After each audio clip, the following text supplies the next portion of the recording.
Hello, I'm Gene Wang. Welcome to The Wrap. Joining me today to discuss the Washington Redskins' 27-17 loss to the Seattle Seahawks is a very special guest, Keith McMillan, the Washington Post Redskins editor, who moments ago was moving copy, now sitting in for Dan Steinberg / Scott Allen. Keith, welcome. Thank you very much for joining us today.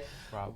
What comes to mind for you in terms of our takeaways as we talk about the Redskins' third loss in a row that drops into last place in the NFC East, 3 games behind the Giants and the Cowboys? Well, I mean, I think one thing that stood out is that they didn't lay down in this game. Right. You know, especially you looked at that first drive. The Seahawks scored so easily. They got on the board, and it looked like it was going to be like that all night. And, they fought back in it. It was a 7-point game for much of the second half. Kirk Cousins avoided the turnovers. And that was, they were able to stay in the game that way. But I think Seattle kept them in the game with a lot of the penalties and kind of masked over some of the issues that the Redskins continue to have. Their big problem is that they can't really get anything going on offense, and they can't stop anybody on defense. Yeah. And special teams is still a problem as well.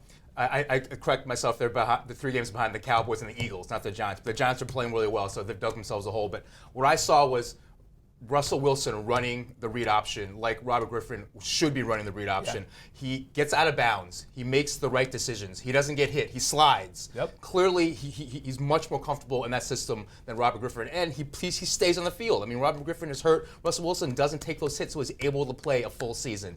That play that he had running to his left and throwing back across his right to Marshawn Lynch was a work of art. It's one of the best plays you'll see all season. And you touched on this earlier. For me, some Redskins fans will look at it and say, oh, it was a 10-point game. We were close to world champions.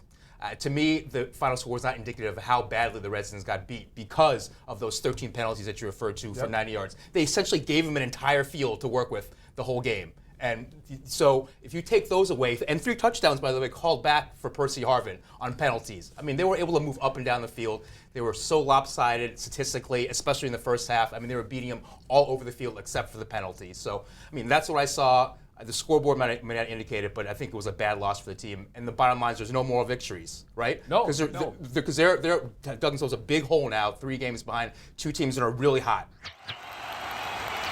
Obviously, there's one guy in the Redskins who had a fantastic game, and you want to address that. He was sort of the only guy who showed up tonight, and that was DeSean Jackson. 11 targets, 5 catches for 157 yards. That's a 31-yard per catch average. So it wasn't just the 60-yard touchdown that he had, but they were able to get him open a couple times. That play early in the second half that started things off seemed like maybe they were going to be able to get back in the game on that drive. And we thought at the beginning of the season this was going to be a loaded offense, and the question was, could the defense and special teams keep up? Could they keep the Redskins in games? You look at it now, Alfred Morris today wasn't able to do much. 13 carries, 29 yards. That's 2.2 yards a carry. Yep. Jordan Reed not playing. Yeah. So you got two guys you thought would be major factors, not absent from this one. Pierre Garçon only 3 targets on Monday night, 2 catches, so they were able to effectively take him out of the game. DeSean Jackson and maybe Andre Roberts, the only guys who really showed up, the only playmakers. Yeah. Well, since I get the pleasure of doing the dud, I'm not singling out one guy, but a group of players, and that's the Redskins special teams. I mean, it seems like a broken record, but week after week after week, we discuss their breakdowns. And today, there were so many, I had to use a sheet of paper to write them down. There were 2 punt returns given up of 20 and 21 yards. E.J. Biggers was called for a holding that brought him back from the 20 to the 10-yard line. There was that failed onside kick.